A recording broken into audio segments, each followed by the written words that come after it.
saya Kitty Ruth Kirana, Gen Z, Master Kebijakan Publik dari Tsinghua University, China. Ratusan hari Komisi 11 DPR rapat dengan Menteri Keuangan Sri Mulyani. Rapat demi rapat, anggaran demi anggaran. Tapi pertanyaannya, untuk siapa hasilnya? Untuk rakyat atau untuk kepentingan elit? Tahun 2025 ini, keuangan rakyat miskin makin tercekik.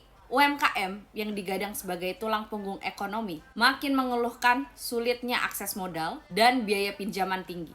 Sementara banyak warisan utang negara, subsidi dipangkas, efisiensi, tapi proyek-proyek mercusuar terus jalan. Komisi 11 seharusnya menjadi garda pengawas kebijakan fiskal yang punya kewajiban mengawasi Menteri Keuangan.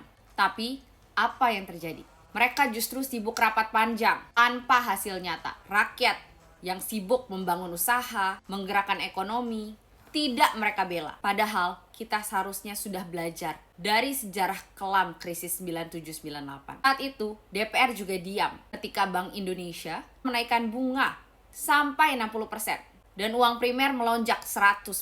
Akibatnya UMKM bangkrut, jutaan rakyat jatuh miskin.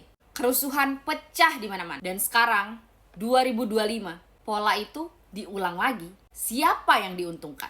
Bukan rakyat kecil, tapi mungkin segelintir elit dan konglomerat dekat kekuasaan. Komisi 11 tahu semua ini. Mereka duduk ratusan hari bersama Menteri Keuangan lama, mendengar laporan demi laporan, tapi tidak ada keberanian untuk berkata, stop, kita harus bela rakyat.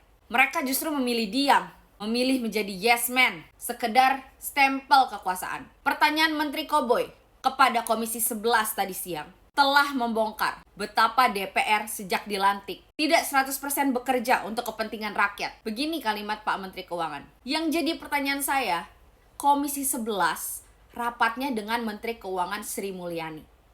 Berapa ratus hari dalam setahun?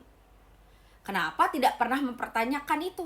Dan sekarang saya, Menteri Purbaya, datang ke sini DPR, tiba-tiba pertanyaannya banyak sekali yang seharusnya sudah putus waktu itu. Rakyat Indonesia, pertanyaan Menteri Keuangan Purbaya mestinya cukup menampar wakil rakyat yang dapat miliaran tiap tahun dari uang rakyat, rapat ratusan kali, tapi tidak membela kepentingan rakyat.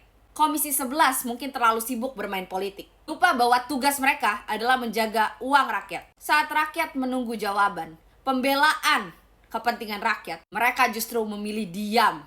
Lebih parahnya lagi, mungkin mereka memilih kunjungan kerja ke Australia, ke Austria.